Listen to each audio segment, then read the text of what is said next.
des meufs là. Il fallait voir s'il y a un bourgeois qui est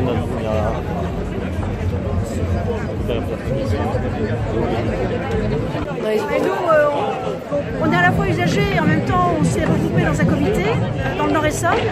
Parce que dans le Nord-Essonne, on a un gros problème qui se retrouve d'ailleurs dans beaucoup de régions de France, à savoir qu'on veut détruire nos 3 hôpitaux de proximité, Juvisy, Longjumeau et Orsay, pour construire à grands frais sur le plateau de Saclay un petit hôpital qui serait un hôpital high-tech. Et en fait, on a besoin de nos hôpitaux parce que ce sont des hôpitaux de proximité et qu'on a besoin aujourd'hui, étant donné qu'on a une population grandissante et vieillissante, on a vraiment besoin d'avoir des soins de proximité, alors que bon, on a discuté avec les pompiers et les pompiers nous ont dit que pour aller de Juvisy à Saclay, il fallait compter plus d'une demi-heure avec gyrophare en semaine et une heure sans gyrophare. Donc c'est une véritable catastrophe sanitaire qui se prépare. Et ce qui nous pose problème, c'est que le ministère de la Santé continue à avancer dans cette voie alors qu'on a réuni 40 000 signatures sur change.org, qu'on a mis en place des assises départementales de la santé pour faire remonter les besoins de la population, qu'on n'arrive jamais à rencontrer les responsables. Madame Buzyn, depuis qu'elle a été nommée à ce poste il y a un an, est trop occupée, là je cite, pour nous recevoir, et que donc on se retrouve dans une situation où on est en train de supprimer 600 lits, ce qui est énorme, et 900 postes de personnel, alors que la première pierre de Saclay n'est pas posée et qu'en plus, de toute façon, c'est un hôpital high-tech avec médecine à distance qu'on nous vend, là où on ne demande pas, on ne demande pas des soins extrêmement coûteux, on demande de l'accompagnement des gens de la naissance à la mort. Il n'y a plus de maternité publique quasiment en Nord-Essonne. Les jeunes mamans qui n'ont pas de complications au niveau de leur grossesse sont obligées d'aller accoucher dans le privé avec des dépassements d'honoraires conséquents, et l'accompagnement pour les personnes âgées actuellement est extrêmement problématique, puisque nous avons par exemple l'exemple d'un ami qui a 80 ans, qui est diabétique et à qui l'hôpital où il allait a envoyé une lettre, un écrit lui disant « Monsieur, nous sommes désolés, mais par manque de personnel, nous ne pouvons plus continuer à vous soigner. » Allez dans le privé. Allez carrément, en médecine. Trouver une structure privée. Alors on en est là et on a beau alerter les instances décisionnaires, on a beaucoup de mal. Alors on gagne du terrain par rapport aux usagers, puisque Madame Buzyn elle-même, le 25 mars, sur France Inter, avait reconnu qu'il fallait réimplanter des hôpitaux de proximité, puisque fin mai, le Haut Conseil pour l'avenir de l'assurance maladie a dit qu'il fallait prévoir, là je cite les termes du rapport, un scénario de rupture et qu'il fallait réimplanter 600 hôpitaux de proximité. Donc il y a bien, on gagne la bataille de l'opinion, il y a bien un débat public qui s'est mis en place, mais au niveau des instances dirigeantes, ça continue à marche forcée. Ils continuent à nier les besoins réels d'un territoire qui fait quand même 750 000 habitants. Le Nord-Essonne, c'est 750 000 habitants.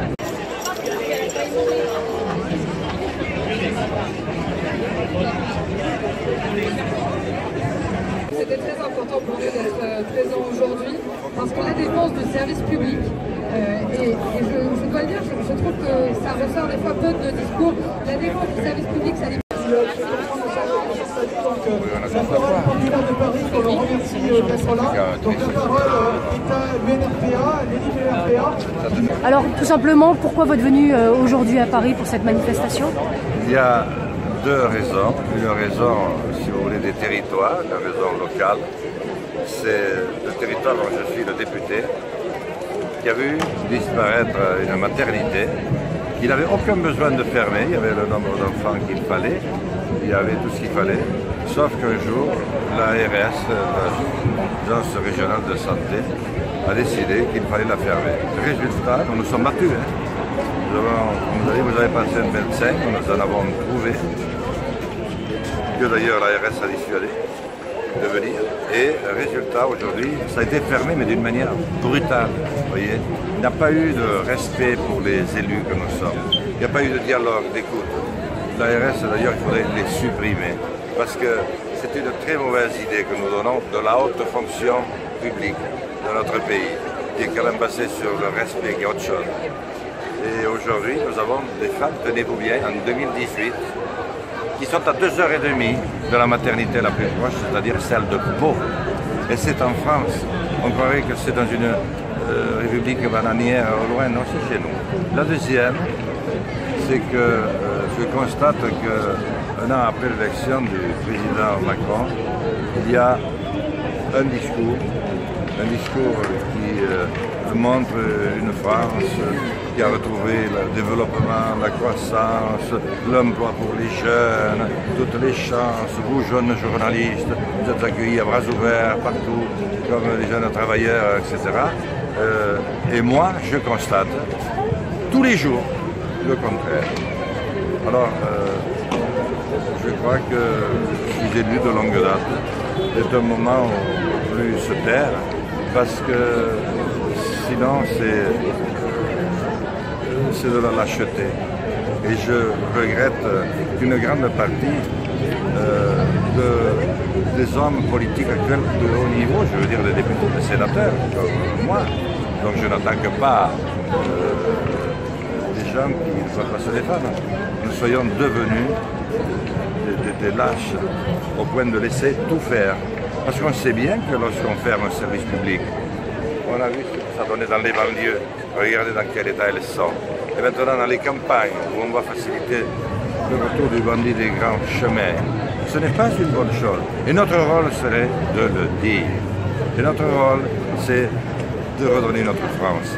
Une France qui, comme l'avait dit le président Macron, quand il était candidat, je veux du rayonnement. Mais où il est son rayonnement? Il avait dit, je vais réunir l'Europe. Vous la voyez beaucoup plus réunie. Hélas, non. Et puis vous avez vu l'épisode avec les États-Unis. Moi, je ne me suis jamais senti autant, je ne sais pas, ridiculisé. On aurait dit Laurel et Hardy. Ils n'arrêtaient pas de s'embrasser toute la journée. Vous n'avez peut-être pas connu Laurel et Hardy, mais c'était terrible. Vous avez vu comment ensuite il l'a planté, si j'ose dire, sur tous les sujets. Donc je crois qu'il y a une réalité que nous disons partout, qui ne correspond pas du tout à la vraie vie. Et la vraie vie, c'est que nous manquons d'argent dans la sphère publique. La France est un pays qui a basé toute sa philosophie de vie sur liberté, égalité, fraternité. La sphère publique permet d'assumer liberté, égalité, fraternité. C'est cela qu'il faut retrouver à tout prix. Il faut reconstruire un État, parce que nous avons un État, le pauvre, et dans tous les sens, comme un ver de terre. Vous savez que vous coupez dans le jardin, il était long au départ, vous savez, comme ça. Quand vous en avez 5 ou 6 morceaux, vous s'agit dans tous les sens. Et puis il faut reconstruire une organisation des territoires. Et il faut redonner toute sa place à l'information. Une information menée par des jeunes à qui nous fermons la porte au nez. Pour qu'avec leur espoir et leur vision de notre temps, pas du temps d'avant-hier, nous reconstruisions un pays généreux et un pays qui fasse envie à toutes les jeunesses du monde, au lieu d'être un pays qu'on fuit, parce que beaucoup, moi je vois ma fille qui est partie au Canada, les enfants qui se posent des questions, pourtant ce n'est pas des fils de pauvres, mais le petit n'est pas forcément un pauvre, mais s'il n'a pas beaucoup d'argent non plus. Moi, je n'aime pas cela. C'est ce que je suis venu dire aujourd'hui, parce que ce n'est pas un bon signal. Ni pour ceux qui vivent, mais encore moins pour vous, les jeunes, qui représentaient l'espoir de demain. Nous allons partir justement en disant, on n'est plus là. Mais qu'est-ce qu'on vous laisse? Et qu'est-ce qu'on va vous laisser? C'est pour ça que je suis là, avec des personnes avec lesquelles j'avais manifesté. Les réformes de Macron sont dangereuses pour la France? Les réformes de Macron, elles sont dangereuses? Elles sont très dangereuses parce qu'elles sont totalement décousues. Vous avez vu, on a passé un temps fou à quoi faire cet été, c'était l'automne dernier, à réduire nos droits de députés. Ça, il faut le faire, nous l'avons fait. Nous l'avons même voté, pas moi. C'est-à-dire qu'on a estimé que le député avait trop de droits, donc on a dit on ne va plus faire ça, on ne va plus faire ça, on ne va plus faire ça. Et sous prétexte de transparence publique que je veux, nous sommes tous devenus des petits comptables obligés de sortir 1,50 € pour le journal que nous avons acheté, certains sont même encore à 1 €. Et il faut un expert comptable que nous n'avions jamais eu auparavant. Voilà. Et ensuite, nous préparons maintenant une réforme de la Constitution, mais qui va enlever totalement le politique de notre pays, c'est-à-dire la représentation du peuple grâce au suffrage universel. Ça, c'est très dangereux. C'est-à-dire qu'on fait un pays qui ne va plus s'exprimer, qui ne va plus parler, qui ne va plus échanger, mais au contraire un pays qui va se dresser encore davantage dans ses peurs, dans ses haines, dans ses colères, dans sa pauvreté et dans son extrême richesse de l'autre. C'est aussi pour ça que je suis là. Je pense que c'est un système qui a pris le dessus, qui est une dictature. Le problème, c'est qu'elle n'a pas de char d'assaut, qu'on le voit de loin, d'oriflammes menaçants, de dragons, mais elle s'insinue partout dans nos vies. Elle crée une espèce de climat d'anxiété, anxiogène en permanence. On a peur de tout, on a peur d'échouer ceci, de perdre cela, d'être dénoncé de ceci ou de cela. Et on ne se livre pas. Parce que ce n'est pas la vraie vie. Et surtout dans un grand et beau pays comme le nôtre, comme la France. Merci. Merci beaucoup, monsieur le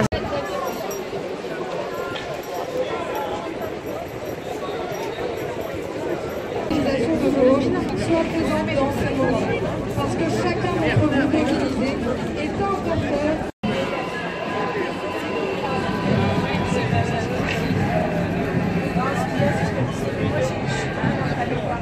C'est extrêmement important d'être présent à un rassemblement qui voit converger les luttes pour les services publics dans les territoires et les services pour les luttes pour la défense des hôpitaux de proximité. Parce qu'on est dans une situation de rupture dans beaucoup de territoires du pays, où si on laisse faire, il manquera de tout. Il manquera tous les services publics, les hôpitaux seront très loin, la médecine de proximité ne répondra plus aux besoins. Et cette situation alarmante, sur laquelle il y a beaucoup de luttes un peu partout dans le pays, n'est pas assez mise en valeur au plan national. Donc cet effort de convergence organisé aujourd'hui pour mettre ensemble toutes ces luttes est très important, parce que la seule manière de se faire entendre, c'est d'en faire une bataille nationale. Donc c'était évidemment essentiel pour moi d'être là aujourd'hui. Mais si on laisse faire la situation actuelle, on ira vers des catastrophes sanitaires de plus en plus récurrentes. En ce moment, avec les parlementaires communistes, on organise un tour de France pour visiter les hôpitaux et les EHPAD. Et ce qu'on nous raconte sur le terrain montre qu'il y a tellement de situations de rupture, de manque d'effectifs, des couvertures territoriales qui se dégradent, avec des gens qui maintenant habitent très très loin des hôpitaux, mettent 2 heures et demie en transport, en voiture pour accéder à l'hôpital. Eh bien, il risque d'y avoir de plus en plus d'accidents. Et ça, les personnels et les médecins qui n'aiment pas évidemment en parler parce qu'ils se sentent maltraités eux-mêmes dans la manière de faire leur travail, reconnaissent que nous sommes au bord d'accidents et de catastrophes sanitaires plus importantes si on laisse se dégrader la situation actuelle. Donc il y a vraiment une situation d'alerte. Ça n'est pas seulement juste que la situation se dégrade un peu, il y a une situation d'alerte dans toute une partie du pays.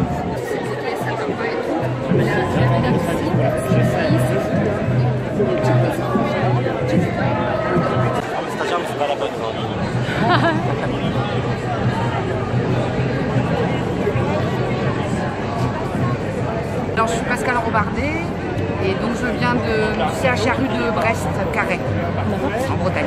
Alors, quelles étaient les conditions de travail ou quelles sont les conditions de travail justement à Brest? Elles se dégradent de plus en plus, elles sont très très dégradées.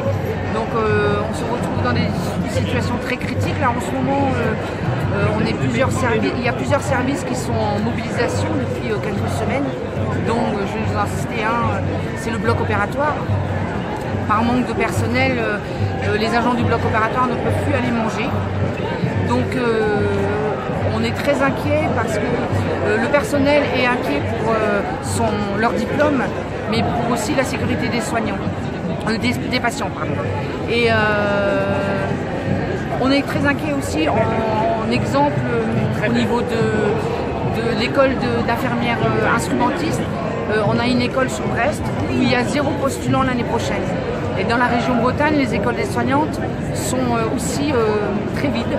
Donc ça montre bien qu'il y a de moins en moins de personnel qui veulent faire ce métier, et ces si beaux métiers-là, par rapport aux conditions de travail qui sont vraiment très dégradées. Vous savez en combien de temps les patients sont pris en charge dans l'hôpital, à l'hôpital de Brest? Alors, au niveau des urgences, il y a encore des longues temps d'attente. Hein. Nous, on a eu nos nouvelles urgences, il y a eu une mobilisation, c'était en 2016, où, je ne sais pas si vous vous rappelez, il y avait eu un mort sur un brancard. Vous avez fait donc réagir notre direction pour rajouter du personnel, mais là l'activité cesse d'augmenter et il n'y a pas de personnel en plus, et donc ce sont aussi des équipes qui sont très épuisées, et on en arrive à un point où les professionnels démissionnent de la fonction. Viva